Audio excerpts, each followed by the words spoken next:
Right, OK, so at the start of that, you'll have heard that Benjamin White's out for a few games and Gabriel potentially back to face Aston Villa. Would you say that's positive, Jay? Good morning, by the way. Good morning, mate. I would go with... it's positive, of course, because you want your best players back as soon as possible, and Gabriel definitely is that. But I look at this now, and based upon them comments there that Arteta said, he's on the pitch. On the pitch, how is he on the pitch? If he's just running on the pitch, that's not soon enough for me to put him back in a game like Aston Villa. Well, Villa's the 30th of December. Yeah, so it's 11 days. Now the 19th, and you've got Everton away, Palace at home in the Cup, Brighton at home in between that. I think you need to take into consideration as well, like, this time now is not training time, it's recovery. Right, so you play games every few days, then you recover. So he won't even be training with the squad a lot leading up to that Aston Villa game. He might be in and out. He's going to come into sessions and do that and everything. And I'm sure he's going to want to play as well, knowing like the character of the way Gabriel is. But I wouldn't risk him in that game. I think that's a risk. It's too soon. He's been out for a while now, 11 days away from that Aston Villa game. I wouldn't risk him. There's much more important games coming up the turn of the year as well. Well, talking about injuries, Arsenal legend Thierry Henry has warned Arsenal that injuries are not an excuse in the title race. You've been saying that all season. Yeah, he's absolutely right. You know, the great one, most of what he says is absolutely spot on, and this is exactly the same. Arteta now, he's spent, what, £1 billion on players since he's been at the club. Yes, Arteta's taken the club forward, there's no doubt about that. There's been lots of changes, lots and lots of positives from Arteta, but Arsenal need a major now. And it, like I said, you know, the League Cup, no disrespect to the domestic cups, they're just not important. Arsenal need a major, which is obviously the Champions League or the Premier League. OK. Well, this weekend it's Everton away, as you rightly said. Now, they actually only managed 2 draws against Everton last season, Arsenal. Does that play on your mind? I think Everton they're a difficult team to play against. The only positives would be Ndai's not playing. Obviously, he's such an important player. And Gay, he's not going to be there either. He's very important to them. But nonetheless, they are an organised team. They're difficult to break down. They're good in both boxes on set pieces. They're very aggressive. And it's going to be a tough one. So, I mean, these next 3 games are really tough for Arsenal. Everton, Brighton at home, Aston Villa at home. They're all 3 tough games. And they've all, you know, in the past, they've all been games that Arsenal have struggled against. They've all been teams that Arsenal have struggled against. So these next 3 games is we're really going to see what Arsenal are made of. Yeah, and don't forget there is that League Cup quarter-final on Tuesday night as well to throw into that. Yeah, but that League Cup quarter-final, again, this is that's for the fringe players that are not playing and the young players. I don't think he'll play any first-team players in that. You know, the ones that are on the bench, maybe, but definitely no first-team ones. They might be on the bench, but that's about it. Their styles to adapt to each other, but the manager says Gyökeres has coped well with the scrutiny on him since joining the club and has backed him to go on a scoring run soon. The level of attention on him, it hasn't changed since he signed to today. It's normal. You know, everybody was so excited to bring a 9 into the club. We did it. We brought a player with an incredible goal-scoring record that had to adapt to the league. He had no preseason. The first few weeks was difficult because physically he wasn't in his best state, and he's a player that needs that like any other player in this league almost to perform at that level. Then he kicked on. I think he had a really good period and got injured. And now he's back to his bed. I saw a lot of positive things in the last 2 games that he's done. We need to continue to tweak and understand him a little bit better in certain situations, and he needs to do the same. But that's about time, and we have full support for him. You can imagine the global impact that you're going to have to deal with when you come to a big club, and the expectation are as it is. But after you have to live it, and living it is always slightly different to your imagination. But he's doing it with a lot of desire. I think his energy level, his commitment, it's absolutely top. And we are here all to help him because we all been here. We all need time. There is always moments, and the strikers have moments. They score more goals, less goals, and we need to be there for him. So, with Victor Gyökeres, Jay, does he need to adapt his game? Do Arsenal need to adapt their game? And either way, should they have gone for a striker where he wouldn't have to adapt his game? I mean, listen, Gyökeres definitely needs to improve his game. he has been bought to score goals.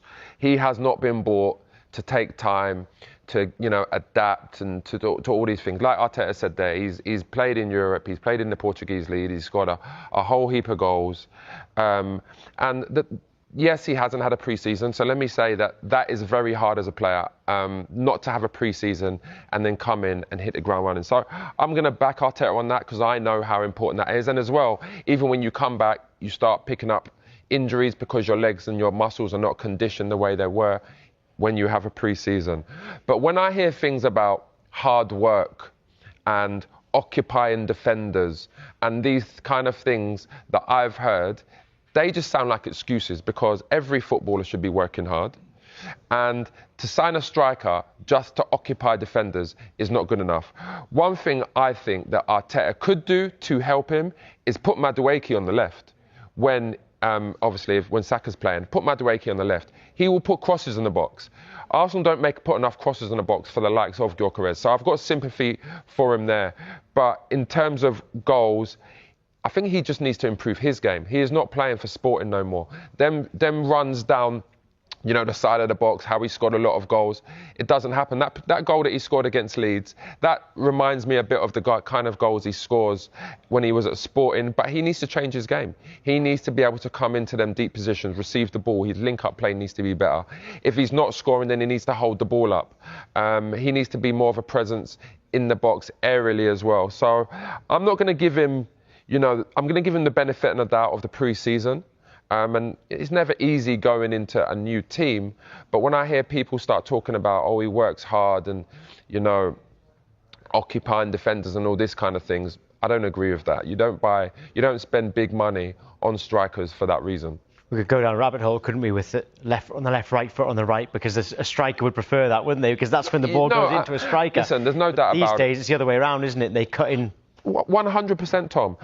And the reason why I don't mention Saka is because Saka does both. He gets to the line, he uses his right foot, he puts crosses, across the box. He comes inside, he bends things in. He does that. On the left-hand side, when Martinelli plays especially, he does not cross the ball. And that's a problem for someone like Gyökeres. Gyökeres, he does make them runs across defenders. He does peel off, but you need someone that can put them balls up, like Man City does for Haaland. I think Gyökeres needs to kind of take that role. If anything, he should be looking at Haaland saying, that's the way I need to play within this team. But then the players need to find him as well. The likes of Odegaard, they need to start looking. Straight away, you need to look for Gyökeres. Is Gyökeres there? Yes, Saka's our talisman. But ultimately, you want your striker to get at least 20. If he was to score 20 Premier League goals in the season, Arsenal are definitely going to be in with a shout to win the league. They already are, but he needs to get on the goals. He needs to score some goals and get that confidence that he had when he was in Portugal. Well, he is coming back from injury. A lot of people have been out for Arsenal. A lot of people still are out. But Thierry Henry has said that's no excuse for not winning the title. No, it's definitely. Remind the viewers that you agree. Yeah, no, definitely. I completely agree with Thierry. I think when you look at the squad now, there's depth there, players. Early on in the season when Arsenal were getting injuries, I didn't even notice it, to be honest, because I was just like, we've got depth where players can come in and there's not a huge drop-off now. You see Madueke coming there doing fantastically well. There was even, some loose conversation, especially with me and my friends, is, would you put Saka on the left as well and then play Madueke at the same time, vice versa? But Arsenal have depth now, and every team is going to have injuries, especially in this period, this Christmas period, where there's so many games. There's going to be suspensions. But there can be no excuses for Arteta now. He spent a lot of money. And when you spend a lot of money and you have all your players there and you have the depth, you have to bring home silverware. And, regardless of what Arteta says, a community shield, it's a glorified friendly. Players are not even going all out in that, so no one wants to hear about a community shield. And I'm sure a lot of people are not going to accept a domestic trophy. It has to be a major now. And that's what happens when you spend £1 billion on players. You need to go and win a major. OK, well, they are. Has just been speaking to the media ahead of Arsenal's game away at Everton tomorrow night. And there was some more positive news on the injury front on Gabriel and first Benjamin White. height, obviously we think he's got some kind of hamstring issue. He's had a scan. What can you tell us about him? Yeah, he's out. He's evolving well. It's not a major injury, but it will keep him out for a few games, I think. Oh, so better than maybe has been reported out there. It's not a major hamstring problem. I don't think it's going to be, and Ben is a really fast healer as well. So let's hope that we're going to have him in the next few games. Also, I'm seeing reports that there might be a bit of a target for Gabriel in terms of that big Aston Villa match on the 30th of this month. Would that be about what you were aiming for? He's pushing hard, as he always does every time he's out, and he's evolving really well. He's doing pitch sessions, so he's not too far. We have to see in the last stages of that rehab how he progresses, but we are quite positive about it. And earlier this week, I think it was Tuesday, we were allowed him to do our initial 15 minutes of access to the cameras to train. What did you get from it?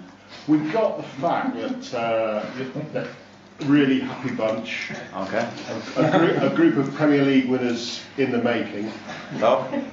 And no Zubimendi. Certainly while we were there, I just wanted to check that was just part of his normal process. Yeah, that was load management for a few players that played a lot of minutes recently, so that's probably the reason why. Happy anniversary. Thank you very much. 6 years as you kick off against Everton tomorrow exactly. Okay. Has it gone quickly or slowly? It gone quickly or slowly? It's gone fast. A lot happened, but it's been an incredible journey, and enjoyed every minute of it.